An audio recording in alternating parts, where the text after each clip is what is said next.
সুপ্রিয় দর্শক, আসসালামু আলাইকুম।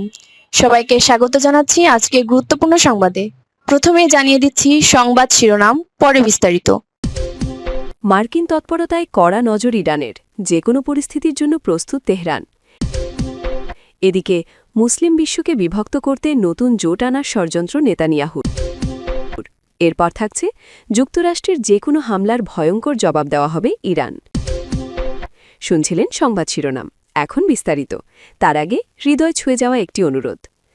যদি ফিলিস্তিনি শিশুর কান্না এখনও আপনার বিবেককে নাড়া দেয়, যদি গাজার ধ্বংসস্তূপে দাঁড়িয়ে থাকা মায়ের নিঃশব্দ আর্তনাদ আপনাকে নীরবে কাঁদায়, যদি যুদ্ধবিরতির মধ্যেও লাশের সারি আপনাকে প্রশ্ন করতে বাধ্য করে, যদি আপনি অন্যায়ের বিরুদ্ধে রুখে দাঁড়াতে চান, তাহলে এখনই আমাদের চ্যানেলটি সাবস্ক্রাইব করুন। কারণ আপনার একটি সাবস্ক্রিপশন মানে সত্যের পাশে দাঁড়ানো, অন্যায়ের বিরুদ্ধে অবস্থান নেওয়া, মানবতার পক্ষে অবিচল থাকা। চলুন বেশি কথা না বাড়িয়ে বিস্তারিত জেনে নিই। মার্কিন তৎপরতায় কড়া নজর ইরানের, যে কোনো পরিস্থিতির জন্য প্রস্তুত তেহরান। ইরানের প্রেসিডেন্ট মাসুদ পেজেশকিয়ান এক বিবৃতিতে জানিয়েছেন, তার দেশ যুক্তরাষ্ট্রের প্রতিটি পদক্ষেপ অত্যন্ত নিবিড়ভাবে পর্যবেক্ষণ করছে এবং যে কোনো পরিস্থিতির মোকাবিলায় তেহরান সম্পূর্ণ প্রস্তুত রয়েছে। সামাজিক যোগাযোগ মাধ্যম এক্সে দেওয়া এক পোস্টে তিনি উল্লেখ করেন, সম্প্রতি যুক্তরাষ্ট্রের সাথে আলোচনায় কিছু কার্যকর প্রস্তাব বিনিময় হয়েছে এবং ইতিবাচক সংকেতও পাওয়া গেছে। তবে তিনি স্পষ্ট করে দিয়েছেন যে এই কূটনীতি তৎপরতার পাশাপাশি ওয়াশিংটনের মাঠ পর্যায়ের কার্যক্রমের ওপর নজর রাখছে ইরান। প্রেসিডেন্ট পেজেশকিয়ান আঞ্চলিক শান্তি ও স্থিতিশীলতার প্রতি ইরানের অঙ্গীকার পুনর্ব্যক্ত করলেও যে কোনো অনাকাঙ্ক্ষিত পরিস্থিতি বা চ্যালেঞ্জের জন্য প্রয়োজনীয় সব প্রস্তুতি সম্পন্ন রাখার কথা জানিয়েছেন। তার এই মন্তব্য এমন এক সময়ে এলো যখন ওমানের পররাষ্ট্রমন্ত্রীর ঘোষণা অনুযায়ী আগামী বৃহস্পতিবার ২৬ ফেব্রুয়ারি সুইজারল্যান্ডের জেনেভায় ইরান ও যুক্তরাষ্ট্রের মধ্যে তৃতীয় দফার পরোক্ষ পরমাণু আলোচনা শুরু হতে যাচ্ছে। বিশ্লেষকদের মতে পেজেশকিয়ানের এই অবস্থান ইরানের দ্বিমুখী কৌশলেরই বহিঃপ্রকাশ। একদিকে তারা কূটনীতি আলোচনার মাধ্যমে সমস্যার সমাধান চাইছে, অন্যদিকে যুক্তরাষ্ট্রের বিশ্বাসযোগ্যতা নিয়ে সন্দিহান থেকে সামরিক ও কৌশলগত সতর্কতা বজায় রাখছে। জেনেভা আলোচনার প্রাক্কালে প্রেসিডেন্টের এই কড়া বার্তা মূলত ওয়াশিংটনকে এটি মনে করিয়ে দিচ্ছে যে ইরান আলোচনার জন্য প্রস্তুত থাকলেও জাতীয় স্বার্থের প্রশ্নে কোনো চাপ বা আকস্মিক পরিস্থিতির কাছে নতি স্বীকার করবে না। এদিকে মুসলিম বিশ্বকে বিভক্ত করতে নতুন জোট আনার ষড়যন্ত্র নেতানিয়াহুর। ইসরায়েলের প্রধানমন্ত্রী বেনিয়ামিন নেতানিয়াহু মধ্যপ্রাচ্যে নিজের প্রভাব টিকিয়ে রাখতে এবং ক্রমবর্ধমান আন্তর্জাতিক বিচ্ছিন্নতা কাটাতে হেক্সাগন ষড়ভুজ আকৃতির এক নতুন আঞ্চলিক জোটের পরিকল্পনা পেশ করেছেন। গত রবিবার এক সংবাদ সম্মেলনে তিনি এই উচ্চাভিলাষী পরিকল্পনার কথা জানান, যেখানে মধ্যপ্রাচ্যকে উগ্র সুন্নি ও শিয়া অক্ষের বিপরীতে বিভক্ত করার একটি রূপরেখা তুলে ধরা হয়েছে। নেতানিয়াহুর মতে এই জোটের মূল লক্ষ্য হবে ইসরায়েল, ভারত, গ্রিস এবং সাইপ্রাসের মতো দেশগুলোকে সঙ্গে নিয়ে একটি অভিন্ন প্রতিরক্ষা ও কৌশলগত বলয় তৈরি করা। তিনি দাবি করেছেন, এই ব্যবস্থার মাধ্যমে ওই অঞ্চলের তথাকথিত চরমপন্থী শক্তিগুলোকে মোকাবেলা করা সম্ভব হবে, যারা ইসরায়েল ও পশ্চিমা স্বার্থের পরিপন্থী। তবে এই ঘোষণা আসার পর থেকেই আন্তর্জাতিক বিশ্লেষক ও কূটনীতিকদের মধ্যে ব্যাপক সংশয় দেখা দিয়েছে, কারণ এখন পর্যন্ত কোনো দেশই এই জোটে যোগ দেওয়ার আনুষ্ঠানিক ঘোষণা দেয়নি। বিশেষ করে গ্রিস এবং সাইপ্রাসের মতো দেশগুলো আন্তর্জাতিক অপরাধ আদালতের সদস্য হওয়ায় তাদের অবস্থান নিয়ে বড় প্রশ্ন উঠেছে। উল্লেখ্য, গাজায় যুদ্ধাপরাধের অভিযোগে নেতানিয়াহুর বিরুদ্ধে আইসিসি ইতিপূর্বেই গ্রেফতারি পরোয়ানা জারি করেছে, যা এই দেশগুলোর জন্য আইনি জটিলতা তৈরি করতে পারে। কিংস কলেজ লন্ডনের নিরাপত্তা বিশ্লেষক আন্ড্রেয়াস ক্রিগ এই পরিকল্পনাকে একটি ব্র্যান্ডিং এক্সারসাইজ হিসেবে অভিহিত করেছেন। তিনি মনে করেন, এটি কোনো প্রকৃত সামরিক জোট নয়, বরং বিদ্যমান কিছু বিচ্ছিন্ন দ্বিপাক্ষিক সম্পর্ককে বড় করে দেখানোর একটি রাজনৈতিক কৌশল মাত্র। নেতানিয়াহু বর্তমানে ইরান সমর্থিত প্রতিরোধ অক্ষ বা শিয়া জোটের বিরুদ্ধে তার কথিত সামরিক সাফল্যকে পুঁজি করে এই নতুন জোটের প্রচারণা চালাচ্ছেন।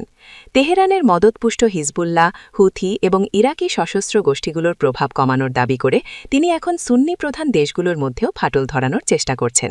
ইসরায়েলি প্রধানমন্ত্রীর দাবি অনুযায়ী একটি উগ্র সুন্নি অক্ষ তৈরি হচ্ছে, যদিও বাস্তব চিত্র সম্পূর্ণ ভিন্ন। বিশ্লেষকরা বলছেন, মধ্যপ্রাচ্যের সুন্নি প্রধান দেশগুলো কোনো আদর্শিক কারণে নয়, বরং ইসরায়েলের আঞ্চলিক আগ্রাসন এবং গাজায় চলমান গণহত্যার প্রতিবাদে কূটনীতিকভাবে ঐক্যবদ্ধ হচ্ছে। তুরস্ক, সৌদি আরব এবং মিশরের মতো দেশগুলো নিজেদের মধ্যে বিরোধ মিটিয়ে এখন ইসরায়েলের বিরুদ্ধে অভিন্ন অবস্থান নেওয়ার চেষ্টা করছে।